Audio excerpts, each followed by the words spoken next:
ठीक है, आज का टॉपिक शुरू करते हैं। नए टॉपिक का नाम डाल दो प्रोजेक्टाइल मोशन। फिर से डाल दो, जितनी बार वीडियो शुरू होगी उतनी बार डालना पड़ेगा। डाल दिया? बहुत अच्छे। तो सवाल ये है कि क्या ये पॉसिबल है कि एक ऑब्जेक्ट एक साथ दो अलग वेलोसिटी लेकर चल रहा हो। मतलब ये पेन है, ये 2 मीटर पर सेकेंड से भी चल रहा है और 5 मीटर पर सेकेंड से भी चल रहा है एक ही समय में। यदि आप कहेंगे हाँ तो उसके पीछे का तर्क दीजिएगा मुझे, और यदि आप कहेंगे ना तो उसके पीछे का भी तर्क दीजिएगा मुझे, और यदि आप चुप रहेंगे तो मैं कुछ दूंगा आपको। तो आए आंसर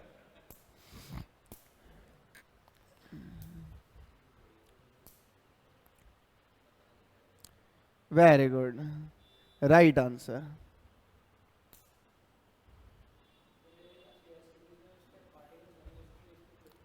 अच्छा, ये रोटेशन वाला एग्जांपल ले रहा है एक्चुअली, कि डिफरेंट पार्टिकल डिफरेंट वेलोसिटी से चल रहे हैं। मैं कह रहा हूं कि एक ही पार्टिकल है, वो दो अलग वेलोसिटीज से चल रहा है। समझ रहे हैं आप? बताओगे आप?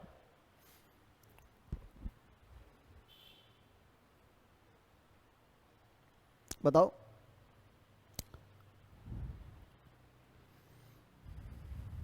इतना समय नहीं होता है, हमारे दर्शक बोर हो रहे हैं। जल्दी आंसर दो। देख नहीं रहे हो लाखों में दर्शक हैं?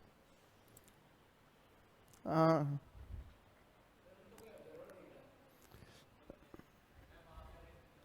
नहीं, वहीं से क्या समझाना चाह रहे हो आप?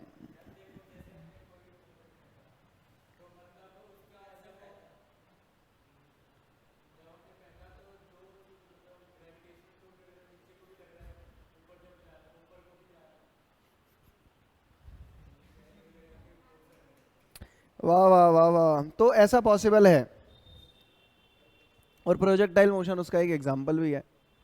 ठीक है ना? समझ रहे हैं आप? जैसे ये बच्चा क्या कह रहा है, मैं उस चीज को समझाता हूँ।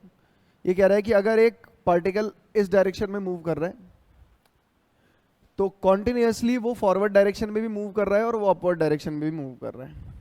राइट ना? हर एक टाइम इंटरवल के बाद वो अपनी प्रीवियस पोजीशन से थोड़ा आगे भी होगा और थोड़ा ऊपर भी होगा। सही बात है?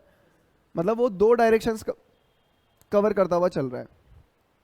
बोलो, सेंस क्या है कि अगर ऊपर से मान लो लाइट आ रही है और इधर से भी लाइट आ रही है, ओके, यहां एक वॉल है, यहां भी एक वॉल है, तो इस बॉल की इस वॉल पे एक शैडो बन रही होगी। सही बात है? इस वॉल पे एक शैडो बन रही होगी और इस वॉल पे एक शैडो बन रही होगी। राइट ना? तो वो शैडो अभी इस इंस्टेंट पे कहां पर है? यहां पर है। थोड़े टाइम बाद जब ये ऊपर जाएगा तो ये शैडो यहां आ जाएगी, और ऊपर जाएगा तो शैडो यहां आ जाएगी, और ऊपर जाएगा तो शैडो यहां आ जाएगी। राइट? जैसे जैसे शैडो ऊपर की तरफ मूव करेगी ये शैडो भी आगे जाएगी। राइट ना? यहां पर ये शैडो क्या रिप्रेजेंट कर रही है? ये शैडो इसके इंडिविजुअल मोशन को रिप्रेजेंट कर रही है ऑन एक्स और वाई एक्सिस। राइट ना? कि एक्स एक्सिस पे भी लगातार मूव करते हुए आगे जा रहा है और वाई एक्सिस पे भी लगातार मूव करते हुए आगे जा रहा है। सही बात है? बहुत अच्छे। तो क्या जरूरी है कि इस एक्सिस पे चलने की और इस एक्सिस पे चलने की इसकी वेलोसिटी सेम हो? अलग हो सकती है। हो सकता है कि वो इस एक्सिस पे फास्ट चल रहा हो पर इस पे चलने की स्पीड उसकी स्लो हो। ऐसा कब होगा? ऐसा तब होगा जब थीटा की वैल्यू ज़्यादा हो। अगर वो यूं जा रहा है तो ये तो शैडो जल्दी जल्दी ऊपर जाएगी पर इसके आगे बढ़ने का रेट कम हो जाएगा। सही बात है? वहीं पर अगर ये थीटा कम कर दोगे तो इसके आगे बढ़ने का रेट हाई हो जाएगा, इसके आगे बढ़ने का रेट स्लो हो जाएगा। सही बात है? अद्भुत समझते हैं आप लोग। तो अगर एक पार्टिकल किसी यू वेलोसिटी से चल रहा है विद एन एंगल थीटा, तो कितनी वेलोसिटी से वो एक्स एक्सिस पे आगे बढ़ रहा है और कितनी वेलोसिटी से वो वाई एक्सिस पे ऊपर जा रहा है, ये हम निकाल सकते हैं। हमें कंपोनेंट बनाने आते हैं, हम निकाल देंगे। सही बात है? एंगल के साथ का जो कंपोनेंट है कॉस कंपोनेंट, आगे जा रहा होगा वो यू कॉस थीटा से, ऊपर जा रहा होगा वो यू साइन थीटा से। और अब आप ना देख के ये खुद बता सकते हो कि थीटा बढ़ने पर ये कंपोनेंट बढ़ेगा ये कम होगा। नहीं, जैसे अगर आप थीटा बढ़ाओगे तो थीटा 90 की तरफ जाएगा, सही है। और जब साइन 0 से 90 की तरफ जाता है तो उसकी वैल्यू 0 से 1 को अप्रोच करती है, बढ़ती है। लेकिन कॉस 0 से 90 एंगल जाने पर 1 से 0 की तरफ जाता है, मतलब कम होता है। तो आप अगर थीटा बढ़ाएंगे तो ये कंपोनेंट कम होगा, ये बढ़ेगा, मतलब ये वैल्यू बढ़ती जाएगी, ये कम होती जाएगी। वहीं पर अगर आप थीटा को कम करोगे तो ये बढ़ता जाएगा, वो कम होता जाएगा। नहीं आ रही बात समझ में?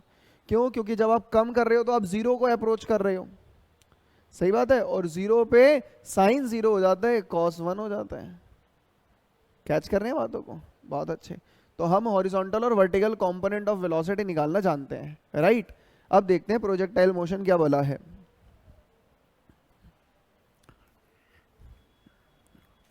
अच्छा, यहां पर आपने क्या देखा कि केवल डिफरेंट मैग्नीट्यूड नहीं है, एक्स पे चलने का और वाई पे चलने का वेलोसिटी का मैग्नीट्यूड ही अलग नहीं है, डायरेक्शंस भी तो अलग है ना।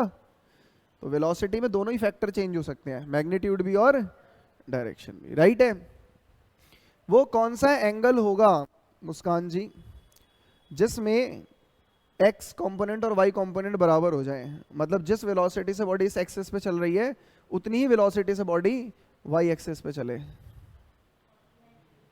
राइट आंसर, इजी क्वेश्चन था, क्योंकि साइन और कॉस दोनों 45 पे 1/√2 होते हैं, मैग्नीट्यूड बराबर हो जाता है, राइट है। Very good. प्रैक्टिकली भी समझ में आता है हमें ये कि 45 पे इसके और इसके आगे बढ़ने का जो रेट होगा वो बराबर हो जाएगा, सही है, बहुत अच्छे। देखो प्रोजेक्टाइल में क्या है कि आप किसी एक ऑब्जेक्ट को अर्थ के सरफेस के पास अगर हॉरिजॉन्टल से किसी थीटा एंगल पर प्रोजेक्ट करें, कितने एंगल पे? थीटा एंगल पे, तो वो उसका मोशन मतलब उसके पाथ की ट्रेजेक्टरी कैसी होगी? वो ऐसे जाएगा, ऐसे जाएगा, ऐसे जाएगा और फिर यहाँ के फॉल हो जाएगा, सही है, ऐसे ही चलेगा वो। बोलो, बहुत तेज हैं आप,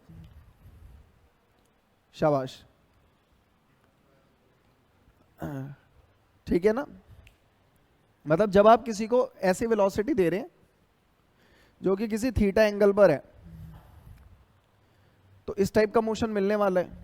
पहले वो ऊपर जा रहा था, एक पर्टिकुलर टाइम पे ऐसा हुआ और फिर नीचे की तरफ आना स्टार्ट हो गया। तो आप देखो वर्टिकल मोशन में तो एक खतरनाक वेरिएशन है। वर्टिकल मोशन मतलब अगर शैडो बनती तो कैसी बनती? पहले शैडो ऊपर जाती फिर नीचे आ जाती। तो वर्टिकल मोशन में तो खतरनाक वेरिएशन है, पर हॉरिजॉन्टल मोशन सेम ही है। हॉरिजॉन्टल मोशन में कोई फर्क पड़ रहा है? मतलब वर्टिकली तो बॉडी पहले ऊपर जा रही है और फिर, लेकिन हॉरिजॉन्टल देखे तो वो लगातार आगे जा रही है, ऐसा नहीं हो रहा कि आगे जा रही है और फिर पीछे आ रही है, सही है। मतलब क्या है कि इस मोशन में लगातार हॉरिजॉन्टल कंपोनेंट वर्टिकल कंपोनेंट को छेड़ा जा रहा है। ऊपर गई है ना वो और फिर नीचे आई है, मतलब ऊपर जाने वाली वेलोसिटी पहले लगातार कम हुई है, फिर 0 हो गई और उसके बाद फिर से बढ़ी लेकिन उल्टी डायरेक्शन में बढ़ी, राइट है। ऐसा कब होता है? जब बॉडी एक्सेलरेट हो रही हो। मतलब रिटार्ड होगी तो वेलोसिटी कम होती जाएगी, फिर एक्सेलरेट होगी तो वेलोसिटी बढ़ती जाएगी। मतलब क्या है कि इसके वर्टिकल मोशन पे लगातार कोई फोर्स लग रहा है जो इस एक्सेलरेशन को मेंटेन रख रहा है, सही बात है। लेकिन इसके हॉरिजॉन्टल मोशन पे कोई भी फोर्स नहीं लग रहा, तो आगे चलने की वेलोसिटी सेम है, समझ रहे हैं। तो वो कौन सा फोर्स है जो इसके वर्टिकल मोशन को डिस्टर्ब कर रहा है? ग्रेविटेशनल, बहुत अच्छे, गुरुत्वाकर्षण। ये बल इसके वर्टिकल मोशन को तो छेड़ता है पर हॉरिजॉन्टल को नहीं छेड़ता, तो वो लगातार आगे जाएगी। पर कैसे आगे जाएगी? इसको छेड़ा जा रहा है ना, इस पे कोई फर्क नहीं है, तो ये मोशन ऐसा निकल के आता है, समझ रहे हैं बात को। हमें चाहिए क्या और हमारे पास है क्या क्या? तो प्रोजेक्टाइल मोशन में हमारे पास होता है क्या क्या हमारे लिए नोन है। हमारे लिए नोन है कि आप किसी बॉडी को कितनी वेलोसिटी से थ्रो कर रहे हो, ये मेरे हाथ में है, सही बात है। क्योंकि मैं कितनी वेलोसिटी से थ्रो करूं, ऐसे फेंक दूं या फिर ऐसे फेंक दूं, सही है। बोलो। दूसरा मुझे क्या पता है, दूसरा मेरे कंट्रोल में है इसका एंगल, मैं सेम वेलोसिटी पे अलग अलग एंगल रख सकता हूं, सही बात है, बहुत अच्छे। और तीसरा मुझे पता है acceleration due to gravity G. ये तीन चीजें अपने पास नोन होती हैं, यू, थीटा, जी, राइट है। हमें चाहिए क्या होता है, जब हम थ्रो करते हैं ना तो हमारी डिमांड होती है कि हमें यह पता लग जाए कि ये बॉडी आगे कितनी दूर जाके दोबारा जमीन पे गिरेगी, सही बात है। मैंने यहां से फेंका है, इस पॉइंट के बाद वो कितने डिस्टेंस के बाद वापस फॉल होगी ये निकालना है, मतलब उसका वाई कंपोनेंट फिर से जीरो कब हो जाएगा, सही है। मुझे ये चाहिए, इसको बोलते हैं हॉरिजॉन्टल रेंज। क्या बोलते हैं, बहुत बढ़िया। मुझे ये भी चाहिए कि मेरा जो पार्टिकल है वो सरफेस से मैक्सिमम कितनी ऊपर जाएगा जिसके बाद वो फिर से नीचे आना शुरू कर दे, हाँ इसे बोलते हैं मैक्सिमम हाइट। और तीसरा मुझे ये चाहिए कि मेरा पार्टिकल कितने समय तक हवा में रहेगा जब उसने इस प्रोजेक्शन को छोड़ा और वापस आके अर्थ पे फॉल हुआ, इसे बोलते हैं हम टाइम ऑफ फ्लाइट। देख रहे हैं आप, इस टॉपिक को पढ़ने के बाद आप भविष्य बता सकेंगे। मैं आपको ये बता दूंगा कि ये पेन है, इसको इतनी वेलोसिटी से फेंक रहा हूं मैं और इतने एंगल पे फेंक रहा हूं मैं, बस ये इंफॉर्मेशन काफ़ी है आपके लिए। और अब अगर मैं ना भी फेंकूं ना तब भी आप बता दोगे कि ये जो पेन है ये कितने डिस्टेंस बाद जाके ज़मीन पे गिरेगा, ये मैक्सिमम कितनी ऊपर तक जाएगा और ये कितने टाइम तक हवा में रहेगा। कमाल नहीं है, फिजिक्स है ही कमाल, थोड़ी पूरी। ओके, तो ये ट्रेजेक्ट्री कैसी है, हाँ बहुत बढ़िया। पैराबोला जानते हैं आप, कोनिक सेक्शन पढ़ लिया मैथ्स में, आगे है, हाँ मैथमेटिक्स में ही एक चैप्टर है कोनिक सेक्शन, नाम से क्लियर है, कोन का सेक्शन, सही बात है। कोन के कुछ 4 सेक्शन पढ़ने हैं आपको, 4, कितने, 4, सर्कल, पैराबोला, हाइपरबोला और एलिप्स है। इक्लिप्स, अबे ग्रहण, एलिप्स, ओके। तो वैसी एक शेप है, शायद आप लोगों के लिए नहीं है, पैराबोला। तो हमें ना ये भी प्रूव करना है कि इसकी जो ट्रेजेक्ट्री है वो पैराबोलिक है, आपको ये प्रूव करना पड़ेगा। हम कैसे माने कि है, तो पैराबोला की इक्वेशन है, वैसे तो 4 इक्वेशन है पर इतना सारा ज्ञान मैं आपको क्यों दूं, मैथ्स वाले सर से लेना।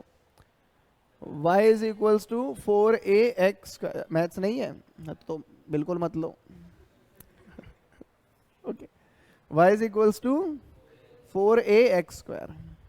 यहाँ बस ये आपने अगर प्रूव कर दिया तो मतलब आपने ये प्रूव कर दिया कि इसकी इक्वेशन कैसी है, मतलब इसकी ट्रेजेक्ट्री कैसी है, पैराबोलिक है। x और y का वेरिएशन ऐसा होना चाहिए, समझ रहे हैं आप, मतलब इसका x के स्क्वायर की वैल्यू y के बराबर हो। अरे हाँ या ना,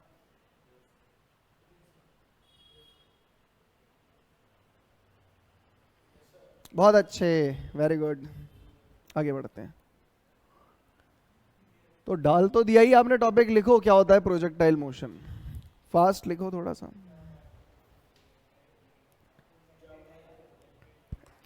क्या लिख रखा है पहले से आपने, बताओ। ये जो पिछली क्लास में पढ़ चुके हैं इनका आना बंद कराना पड़ेगा। देखो, if a particle is projected near the surface of earth,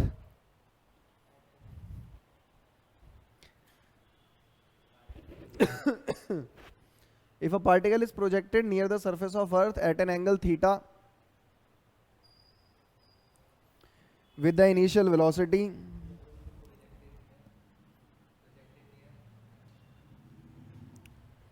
then the trajectory of the path covered by the projectile, then the trajectory of the path covered is parabolic and the motion of the particle is said to be projectile motion. तो इस topic को पढ़ने के अब हमारे पास 4 target है। पहला target क्या है कि आपको ये निकालना है कि बॉडी कितने डिस्टेंस बाद आगे गिरेगी, horizontal range, next one is maximum height and third one is time of flight, मतलब आगे पीछे होंगे ये टॉपिक। और एक टारगेट और है हमारा, हमें ये प्रूव करना है कि इसकी जो ट्रेजेक्ट्री है वो कैसी होगी, पैराबोलिक होगी। राइट है, बहुत अच्छे, आओ शुरू करें।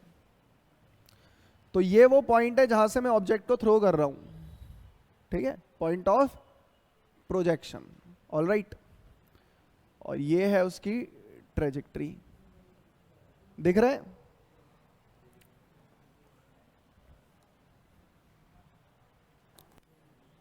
मतलब वो इस एक्सेस पे भी आगे जा रही है और इस पे भी। मैंने अपने प्रोजेक्टाइल को किसी u इनिशियल वेलोसिटी के साथ थ्रो किया था, कितना u, at an angle of theta. तो इस डायरेक्शन में इसका जो कंपोनेंट है उसको मैं नाम दे रहा हूं ux, velocity along x axis, and this is velocity along y axis. Velocity along x axis is u cos theta and this is u sin theta. Right है? यहां से लेकर वहां तक का जो डिस्टेंस है, हॉरिजॉन्टल रेंज जिसे आप कहते हैं, इसे कैपिटल R से दिखाएंगे। किससे? कैपिटल R से। जिस पॉइंट के बाद उसने वापस नीचे की जर्नी शुरू कर दी वही है मैक्सिमम हाइट, राइट ना? और इसे आप कैपिटल H से दिखाओगे। और एक चीज रह गई क्या, यहां से यहां गिरने में जो टाइम लगेगा, टाइम ऑफ फ्लाइट, ठीक है। और इन सबसे पहले इक्वेशन ऑफ ट्रेजेक्ट्री देखो। इक्वेशन का मतलब क्या है? इक्वेशन का मतलब क्या है कि आपको x और y, इन्हीं दो एक्सेस में वेरिएशन हो रहा है। जब एक पार्टिकल आगे जाता है तो उसका x और y कंपोनेंट लगातार बदलता है, मतलब x और y कोऑर्डिनेट लगातार बदलता है। यहां पर अलग होगा, यहां अलग होगा, यहां अलग होगा, यहां अलग होगा। सही बात है? इक्वेशन का मतलब होता है कि आपको ये बताना है कि x y के रिस्पेक्ट में या y x के रिस्पेक्ट में किस पैटर्न को फॉलो करते हुए बदल रहा है। इसे ही बोलते हैं इक्वेशन। मतलब आपको एक तरह से x और y के बीच में रिलेशन निकालनी है। और अगर आपकी रिलेशन में किसी भी तरह से ये प्रूव हो जाए कि जो y है वो बराबर है समथिंग ऑफ x स्क्वायर के, तो बस इतना अगर आपने प्रूव कर दिया तो मतलब आपने ये प्रूव कर दिया कि इसकी ट्रेजेक्ट्री पैराबोलिक होगी, क्योंकि पैराबोला की इक्वेशन ऐसे ही दिखती है, उसका वेरिएशन ऐसा होता है। समझ रहे हैं आप? तो x और y में क्योंकि रिलेशन निकालना है तो मैं क्या कर रहा हूं, इसकी पूरी ट्रेजेक्ट्री पे कोई भी एक रैंडम पॉइंट सेलेक्ट कर लेता हूं, ये रहा, और इसके कोऑर्डिनेट मान लेता हूं x और y। और यहां पहुंचने में पार्टिकल को कोई t टाइम लगाए। कितना टाइम लगाए? t time. तो अगर आप केवल ये देखो कि वो x एक्सिस पे कितना आगे गया तो बता सकते हो कितना आगे गया है। हाँ, x एक्सिस पे वो x यूनिट आगे गया है और y पे। अच्छा, अब बताना सही है या गलत है। इसको x को ट्रेवल करने में जितना टाइम लगा है y को ट्रेवल करने में भी उतना ही टाइम लगा है। अरे कमाल है, सही बात है भाई, है ना? क्योंकि पोजीशन तो यही है, इस पोजीशन पे आने में यहां जितना टाइम लगा है यहां पहुंचने में भी उतना ही टाइम लगा है उसे। एक ही पोजीशन की तो बात कर रहे हो, साइमल्टेनियसली तो वेरिएशन आ रहा है, राइट है? तो अब आपको करना क्या है, करना बस ये है कि एक से टाइम निकाल के दूसरे में पुट कर दो, इक्वेशन मिल जाएगी। ठीक है, एक से टाइम निकाल के दूसरे में पुट कर दो। तो इजी काम क्या है कि आप टाइम किससे निकालें, हॉरिजॉन्टल कंपोनेंट से निकालें। ये इजी क्यों है? क्योंकि हॉरिजॉन्टल में कोई वेरिएशन नहीं है, और जहां वेरिएशन नहीं है वहां मतलब क्या है कि वेलोसिटी कांस्टेंट है, और वेलोसिटी कांस्टेंट है तो आप सिंपल फॉर्मूला लगा सकते हो, speed is equals to distance upon time, right ना? लेकिन ये फॉर्मूला आप यूज नहीं कर सकते वर्टिकल मोशन में। क्यों नहीं कर सकते? क्योंकि वर्टिकल मोशन में एक्सेलरेशन है, कॉन्टिन्यूस एक्सेलरेशन है, तो वहां इक्वेशन ऑफ मोशन यूज करनी पड़ेगी। सही है? तो आओ टाइम को सेपरेट कर लेते हैं। तो एज वी नो दैट, क्या जानते हैं हम?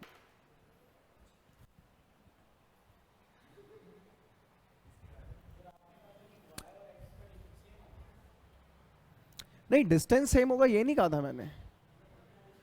जितना भी एक्स, हाँ, इस पॉइंट पर पार्टिकल इस पॉइंट पर है और इसी पॉइंट पर उसने एक्स इतना ट्रैवल किया है, वाई इतना ट्रैवल किया है। सही बात है, एक साथ ही तो आया है ना वो यहाँ पर, मतलब एक्स और वाई की ट्रैवलिंग, तो टाइम दोनों के लिए सेम है। मतलब एक्स ट्रैवल करने में जितना टाइम लगा है, वाई ट्रैवल करने में भी उतना ही टाइम लगा है। नहीं है बात समझ में? ओके, तो speed is equals to x axis के लिए कह रहे हैं, तो स्पीड वो यू एक्स से चल रहा है, डिस्टेंस कितना कवर किया है एक्स, और टाइम मान लिया हमने कितना है, मैंने कहा टाइम को सेपरेट कर दो, तो टाइम को सेपरेट करोगे तो एक्स अपॉन यू एक्स ना, यू एक्स मतलब यू कॉस थीटा, टाइम मिल गया। टाइम यहां से निकाल के वाई में पुट कर देते हैं, वाई एक्सिस की इक्वेशन में पुट कर देते हैं। तो वाई क्या है, वाई एक डिस्प्लेसमेंट ही तो है वर्टिकल एक्सिस पे, राइट ना। तो इक्वेशन आपको पता है, S is equals to u t plus, तो y is equals to, y ना डिस्प्लेसमेंट ही है, यू टी मतलब कि u vertical component, t minus 1/2 g t square. Please मेरे से मत पूछना माइनस क्यों आया, नहीं मैं हिंसा पे उतर आऊंगा, ठीक है। अच्छा पता है ना, हाँ ऐसे ही पता लग जाता है। ओके, तो y is equals to what, u y क्या, u sine theta t x upon u cos theta minus 1/2 g x upon u cos theta square, right है। बहुत अच्छे, अब क्या हो गया ये, y is equals to, u से u कैंसिल कर दो, sine theta by cos theta is tan theta, तो u टेन थीटा माइनस 1/2, अच्छा x रह गया, x रह गया, okay, g x square upon you square cos square theta. ये जो आया है ना, इसी को बोलते हैं इक्वेशन ऑफ ट्रेजेक्ट्री। ये क्या है, इक्वेशन ऑफ, हाँ कुछ रह गया क्या, कुछ गलत हो गया,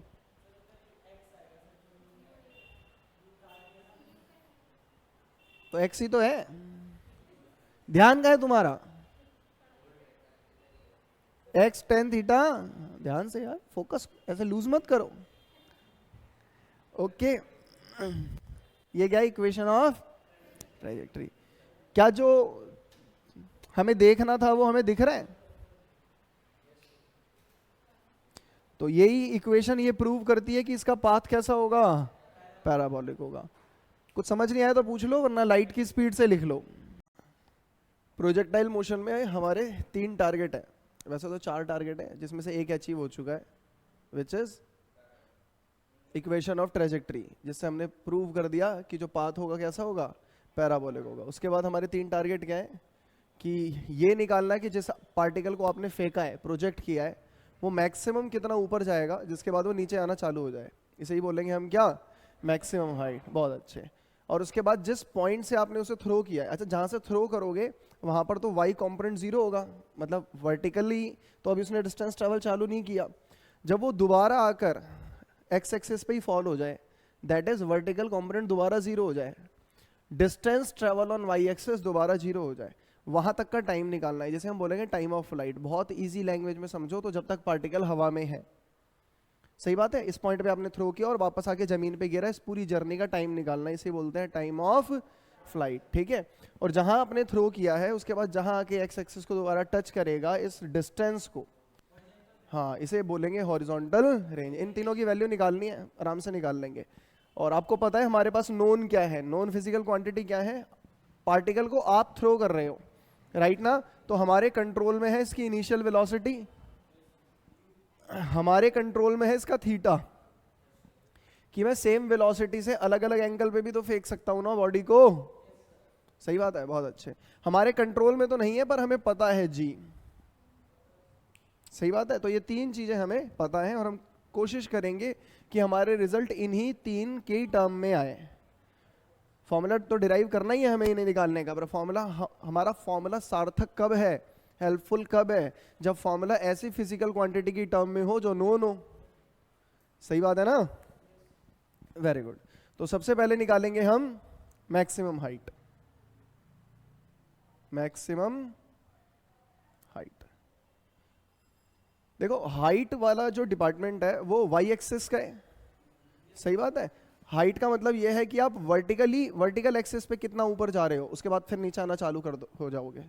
याद है वो एग्जांपल आपको कि अगर एक बॉडी जा रही है तो इस वॉल पे भी उसकी शैडो बन रही है और इस वॉल पे भी उसकी शैडो बन रही है। इस वॉल की शैडो का मोशन कैसा है? शैडो ऊपर जाएगी और नीचे आ जाएगी। पर इस वॉल की जो जमीन पे जो शैडो बन रही है वो लगातार आगे जाएगी विद कांस्टेंट स्पीड।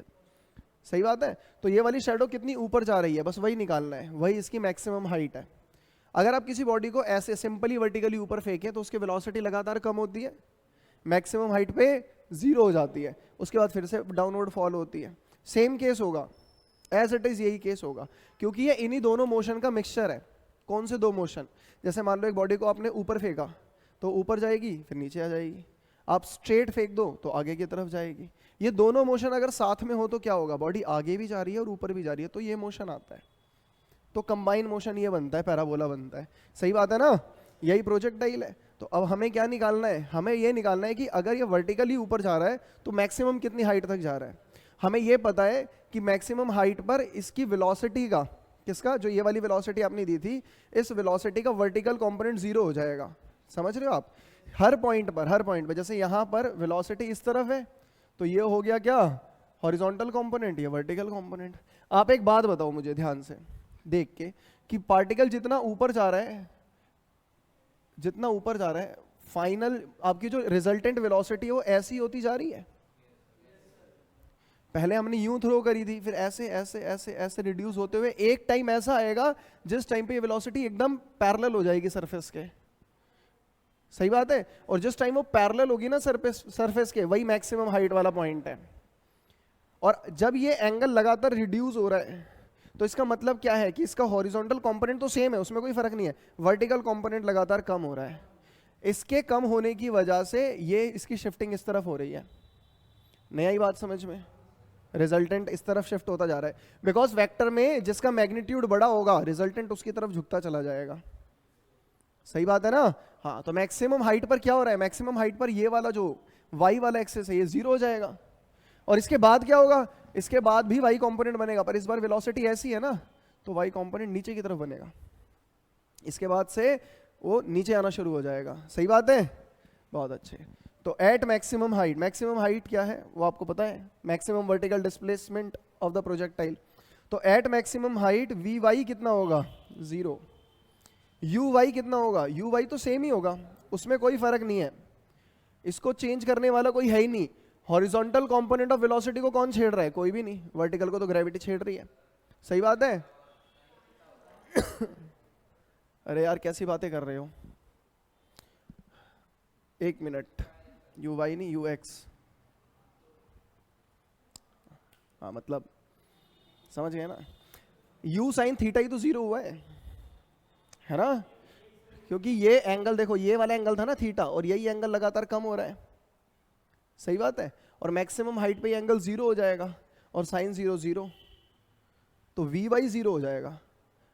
इस पे वी एक्स की वैल्यू तो उतनी रहेगी क्योंकि हॉरिजॉन्टल कंपोनेंट पे कोई फर्क नहीं पड़ रहा। हमें निकालना क्या है? वो एक टाइप के डिस्प्लेसमेंट है।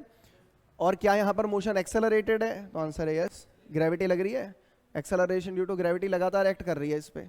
सही बात है? बोलते ही नहीं है। और यूनिफॉर्म एक्सेलरेटेड मोशन की कहानी क्या है? 3 इक्वेशन है उसकी, उनमें से कौन सी इक्वेशन में डिस्प्लेसमेंट आता है? तो s is equals to ut plus half a t square में भी आता है और v square minus u square is equals to 2as में भी आता है। उसमें से एक यूज नहीं कर सकते आप। s equals to ut plus half a t square इसलिए नहीं कर सकते क्योंकि यहाँ पहुँचने में कितना टाइम लगा है वो तो हमें पता ही नहीं है। या तो पहले टाइम ऑफ फ्लाइट निकालो, उसका हाफ करो, फिर पुट करो, फिर हो सकता है। पर या फिर ऐसी इक्वेशन यूज कर लो जिसमें टाइम आता ही ना हो।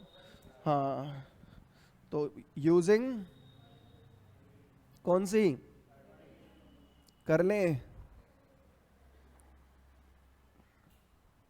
We y square minus u y square is equals to क्या? -2g h लिख दूं?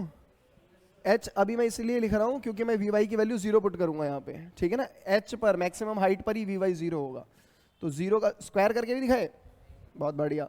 माइनस uy की वैल्यू कितनी, स्क्वायर था, is equals to minus of 2g, 0 में से माइनस करोगे नेगेटिव आ जाएगा, माइनस से माइनस कैंसिल, मिल गया h। मैक्सिमम हाइट की वैल्यू मिल गई हमें कितनी, यूज हमारी नॉन फिजिकल क्वांटिटी क्या थी, u हटा दी मैंने, ऐसे थी क्या, u थीटा और g, क्या ये u थीटा और g की टर्म में है, तो मतलब हम यहाँ पे रुक सकते हैं, यही अपना फाइनल फॉर्मूला है। हम कितनी वेलोसिटी से बॉडी को हमने थ्रो किया, किस एंगल पे थ्रो किया और g की वैल्यू क्या है, वो अगर पुट कर देंगे तो हमें पता लग जाएगा बॉडी कितनी मैक्सिमम हाइट पर जाने वाली है। सही बात है, इसको लिख लो फिर आगे बढ़ते हैं। अगला है अपना time of flight. Time of flight की मीनिंग तो समझ में आ गई आप लोगों को, है ना। अब बस मुझे ये बात बताओ, एग्री करना, और अगर इसमें कुछ भी समस्या लगे तो डिसएग्री भी कर सकते हैं आप। सही बात है ना, क्या हुआ, हाँ अभी सही कर रहा है तो ऐसा है, बताना आप कि जब बॉडी अपनी मैक्सिमम हाइट पर होगी तो उसकी पूरी जर्नी का आधा टाइम बीत चुका होगा। सही बात है, क्योंकि जितना टाइम उसे अपनी वेलोसिटी को लूज करके जीरो करने में लगा, उतना ही टाइम उसे वेलोसिटी को गेन करके वापस अचीव करने में लग जाएगा। समझ रहा, बॉडी जितनी वेलोसिटी से थ्रो की गई है ना, गिरते वक्त वो वापस उतनी ही वेलोसिटी गेन कर लेगी अगर हाइट सेम है तो, जितनी वहां की है उतनी यहाँ की है, ठीक है। और जितना डिस्टेंस यहाँ का है उतना ही डिस्टेंस यहाँ का है। मैक्सिमम हाइट पे हॉरिजॉन्टल रेंज भी हाफ होती है ना, सही बात है। तो अगर मैं यहां तक का टाइम निकाल के उसे 2 से मल्टीप्लाई कर दूं तो चलेगा, चलेगा। देखो एक तरीका है कि यहां तक का टाइम निकाल के 2 से मल्टीप्लाई कर दो, दूसरा तरीका है यहां तक के टाइम को t/2 लेट कर लो और वहां से t सेपरेट कर लो, एक ही मतलब हुआ, है ना। तो t/2 लेट कर लेंगे हम, हाँ पूरा आएगा, पूरा ही।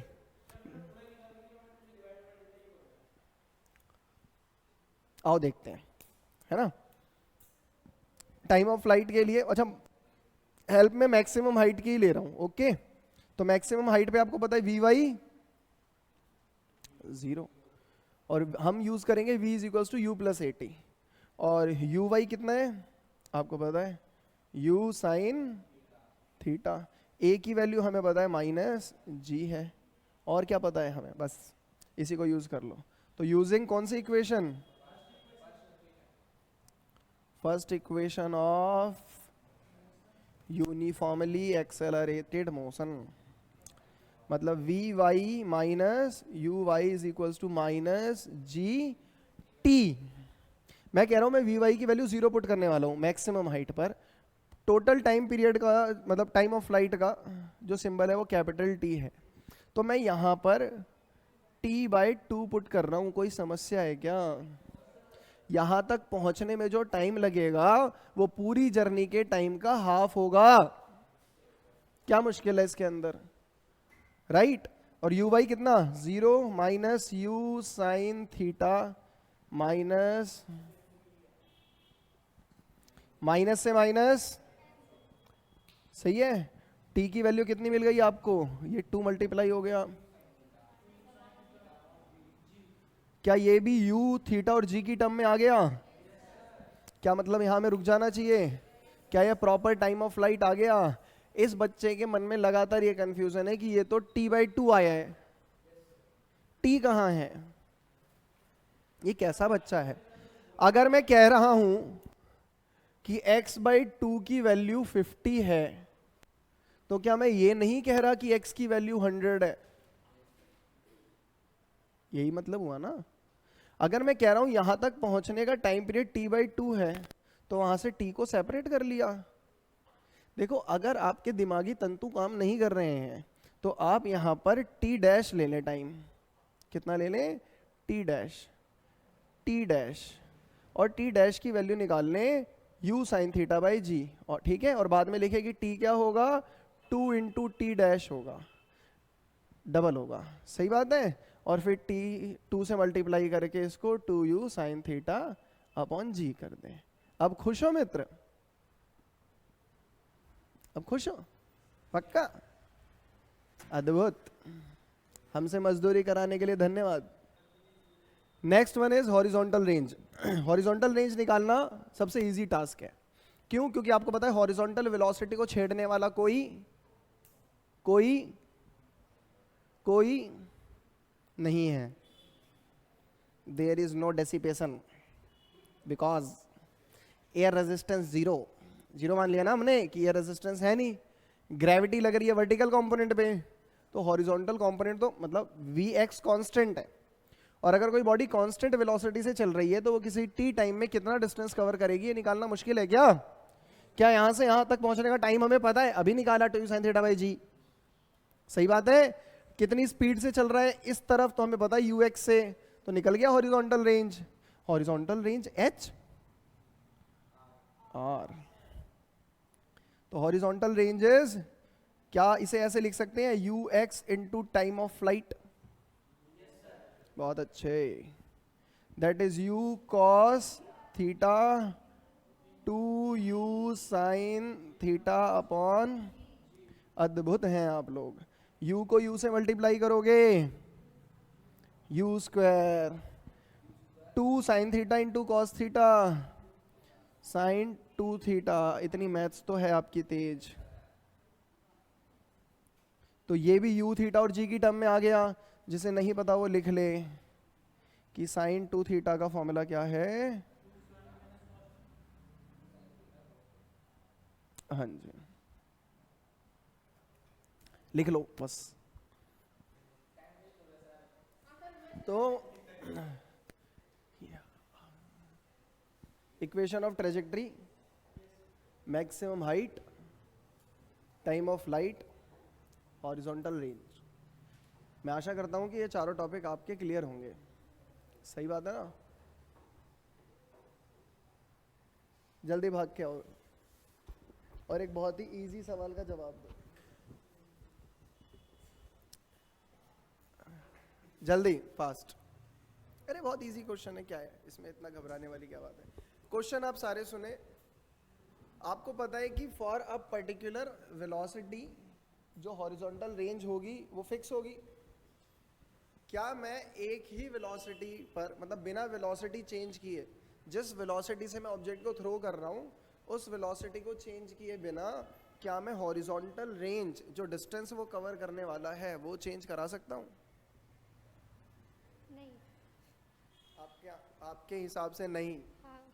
इंटरव्यू चल रहा है। नहीं, सोचो थोड़ा। सर नहीं होगा। मतलब अगर आपने u चेंज नहीं किया तो ये r चेंज नहीं होगा। पक्की बात है? जा, आपको लगता है होगा? आओ यहाँ रिपीट करते हैं। मैं रिपीट ना करूँ, बाल सेट करते हैं। हाँ, क्वेश्चन रिपीट होगा।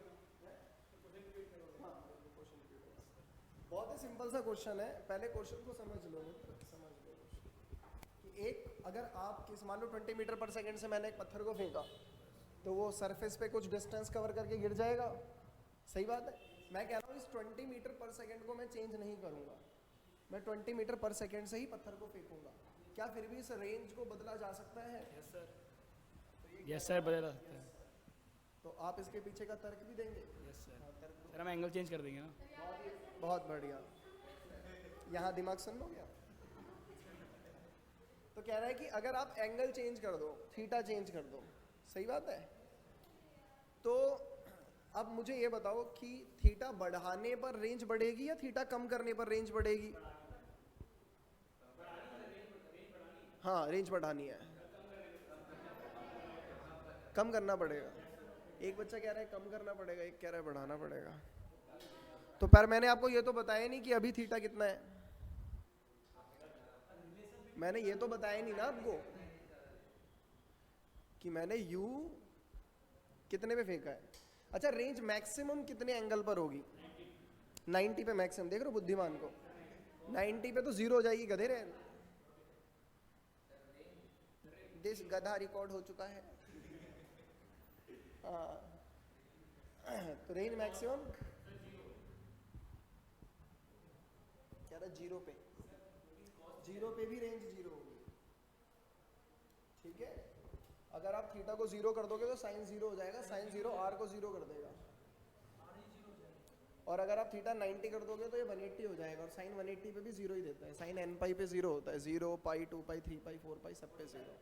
45 इज राइट आंसर।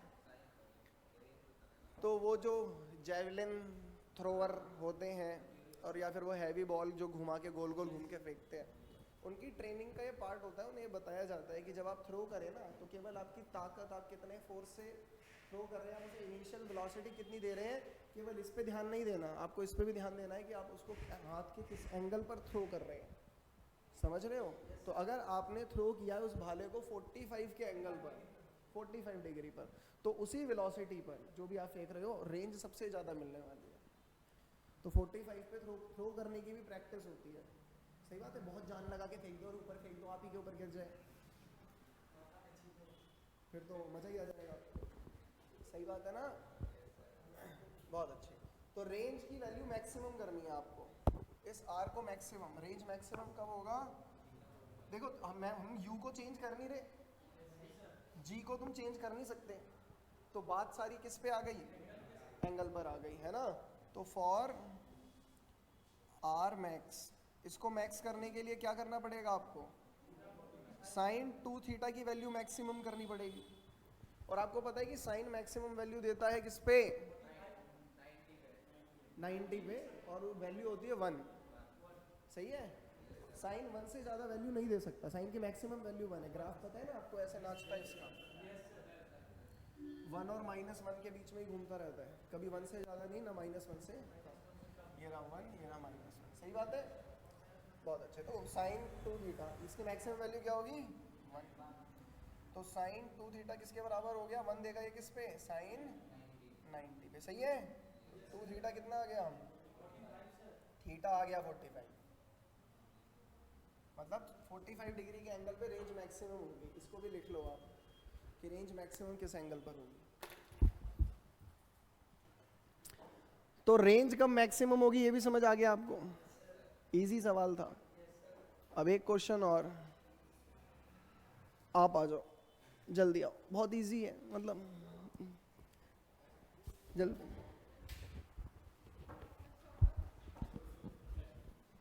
अपने प्रेजेंस ऑफ माइंड को बस लूज मत करना, बहुत इजी सवाल होगा, आप बहुत आराम से जवाब दे दोगे, जल्दी आओ।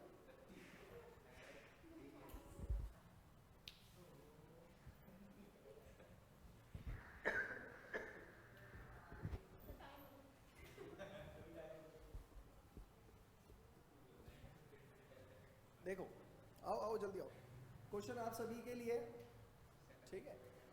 पहले क्वेश्चन समझ लो क्या है। आपको ये पता लग गया कि अलग अलग वेलोसिटी पे रेंज अलग हो सकती है, पर फॉर अ पर्टिकुलर वेलोसिटी भी रेंज अलग हो सकती है बाय चेंजिंग एंगल, सही बात है। और अब आपको ये भी पता लग गया कि 45 पर रेंज मैक्सिमम होने वाली है।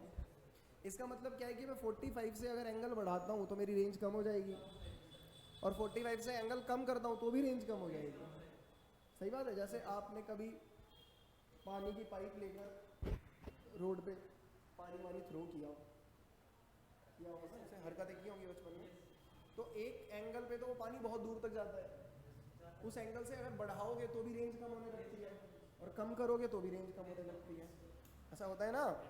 हाँ, तो अब सवाल सुनो, क्या ये जो वेरिएशन है, क्या ये वेरिएशन थीटा 45 से एंगल बढ़ाने या 45 से एंगल कम करने पर, क्या ये वेरिएशन सिमेट्री को फॉलो करता है। मतलब समझो इस बात का, मतलब ये है कि क्या 45 से एंगल बढ़ाने पर जितनी रेंज कम हो रही है, क्या उतना ही एंगल अगर मैं कम कर रहा हूँ तो क्या रेंज उतनी ही कम होगी या वेरिएशन रहेगा। फिर से समझो, जैसे 45 पे रेंज मिल रही है मुझे, अब मैंने 5 डिग्री एंगल बढ़ा के एंगल को 50 कर दिया, तो 50 पे 45 से रेंज कम मिलेगी। फिर मैंने 5 एंगल कम करके, मतलब 5 डिग्री कम करके एंगल को 40 कर दिया, अब रेंज फिर से कम होगी। तो सवाल ये है कि 5 डिग्री बढ़ाने और 5 डिग्री कम करने पर क्या रेंज का वेरिएशन जो कम हो रहा है वो इक्वल कम होगा या अलग अलग कम होगा। इक्वल कम होगा। ये कह रही है कि सिमेट्री फॉलो होगी, इसके पीछे कोई तर्क। मतलब ऐसा लग रहा है आपको, ठीक है जाओ। तो ये है दिल की आवाज़। अब देखते हैं कि दिल की आवाज़ फिजिक्स के तर्कों के साथ मैच करती है या नहीं। सही बात है, अरे बोलो। क्वेश्चन सबके समझ में आ गया? ये पूछा भी जाता है सीबीएसई में, तो ध्यान रखना कि सेम डिग्री इंक्रीज करने पर और सेम डिग्री डिक्रीज करने पर क्या रेंज का वेरिएशन सेम रहेगा या अलग रहेगा। तो मैं मान लेता हूँ कि मेरा पहला एंगल जो है, जो पहला एंगल है θ1, वो है 45 प्लस बीटा। बीटा एक वेरिएशन ले लिया मैंने छोटा सा। और जो मेरा दूसरा एंगल है θ2, वो है 45 माइनस बीटा। सेम बढ़ा रहे हैं, सेम कम कर रहे हैं, ठीक है। अब θ1 और θ2 दोनों के लिए रेंज निकाल लेते हैं। ओके, तो रेंज का फॉर्मूला क्या है बताओ। अच्छा, पहले थीटा के लिए मैं r1 कह रहा हूँ, यू स्क्वायर है रेंज के फॉर्मूले में है। हाँ, तो यू स्क्वायर 2θ1 अपॉन जी। सही बात है, हम यू तो चेंज कर ही नहीं रहे। तो यू स्क्वायर साइन 2 θ1 की जगह लिख दोगे क्या, 45 प्लस बीटा अपॉन जी। सही है, तो u square sine 90 plus 2 beta upon g. Sine 90 y axis पे वेरिएशन आता है, कुछ भी प्लस करोगे सेकंड क्वाड्रेंट में आओगे। सेकंड क्वाड्रेंट में साइन पॉजिटिव ही होता है और वेरिएशन है कॉस में कन्वर्ट हो जाएगा ये। सही बात है ना। तो ये क्या हो जाएगा, r1 की वैल्यू कितनी आ जाएगी आपकी, यू स्क्वायर कॉस, हाँ बहुत अच्छे, कॉस 2 बीटा अपॉन जी। अब एक बार r2 निकाल के देखते हैं, ठीक है। r2 क्या, u square sine θ2 upon g, right. U square sine वही 2 45 माइनस बीटा, तो मैं डायरेक्टली लिख देता हूँ 90 2 बीटा अपॉन जी। देखो वाई एक्सिस तो अभी भी है, तो वेरिएशन तो अभी भी आएगा, पर माइनस कर रहे हो फर्स्ट क्वाड्रेंट में तो सारे ही पॉजिटिव होते हैं। सही है, तो u square cos 2 b, y axis है ना, वाई एक्सिस में वेरिएशन आता है। तो R2 कितना, ये भी यही, और यही वैल्यू आपको R1 की भी मिल रही थी। मतलब सिमेट्री फॉलो होगी, मतलब दिल की आवाज़ मैच करती है। तो अगर आप 45 से जितना एंगल बढ़ा रहे हैं उतना ही एंगल कम करोगे तो रेंज का वेरिएशन भी सेम रहेगा। ये क्वेश्चन पूछा जाता है, तो आप इसे लिख लो। ओके, लास्ट एक छोटा सा फॉर्मूला और ध्यान रखना है आपको, वो है कि रेंज और मैक्सिमम हाइट में रिलेशन, ठीक है ना। निकाल के दिखाएं, डायरेक्ट बता दें, निकाल लो। तो r और इनका ही रिलेशन निकालना है, डिवाइड कर दो। U square sine 2 theta upon g, पूरा खाली पड़ेगा अपॉन में। अच्छा, अपॉन में ये वाला पार्ट है, मैं उल्टा करके सामने लिख दूं, 2g upon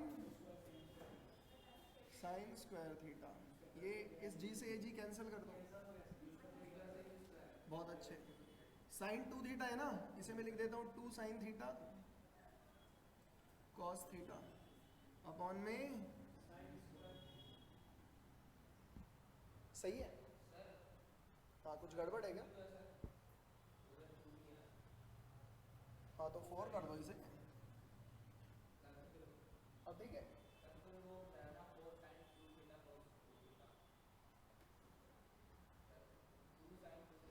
let's ignore him. तो इस साइन थीटा से क्या मैं ये 2 कैंसिल कर दूं, तो बचा क्या, 4 cos theta upon sine theta, जो कि है कॉट साइन बाय कॉस होता है ना, या फिर tan लिखना है तो नीचे लिख दो, चलेगा। साइन बाय कॉस, नीचे tan आ गया, इधर ध्यान दो, इधर अभी बाद में लिखना, और इक्वल्स टू क्या, r अपॉन h। तो यहाँ से आपको क्या मिलता है कि 4h is equals to r tan theta, 4h is equals to r tan theta, right ना। ये फॉर्मूला ध्यान रखना है आप। ये डायरेक्ट रिलेशन है किसमें, हॉरिजॉन्टल रेंज और मैक्सिमम हाइट के बीच में, तो इक्वेशन को इजी बना देगी ये। तो याद रखने की शायद मैंने लास्ट टाइम टेक्निक भी बताई थी आपको एक, है ना, कि r tan थीटा, इसे तो रतन करके याद कर लो। और मान लो कि हमारी क्लास में 4 बच्चे पढ़ते हैं, चारों का नाम रतन है, तो रतन 4 हैं, रतन, ठीक है, सेलिब्रिटी बनने का शौक, रतन 4 है, रतन 4 है, रतन चोर है, जो मर्जी याद कर लो आप, ठीक है, इससे रिलेशन ध्यान रहेगी। लिख लो फास्ट, बस ठीक है। इस पे बेस्ड क्वेश्चंस आपको मिल जाएंगे, सॉल्व कर लेना, बाकी मिलेंगे आप लोगों से डाउट क्लास में। अभी के लिए इतना ही, सभा स्थगित करते हैं।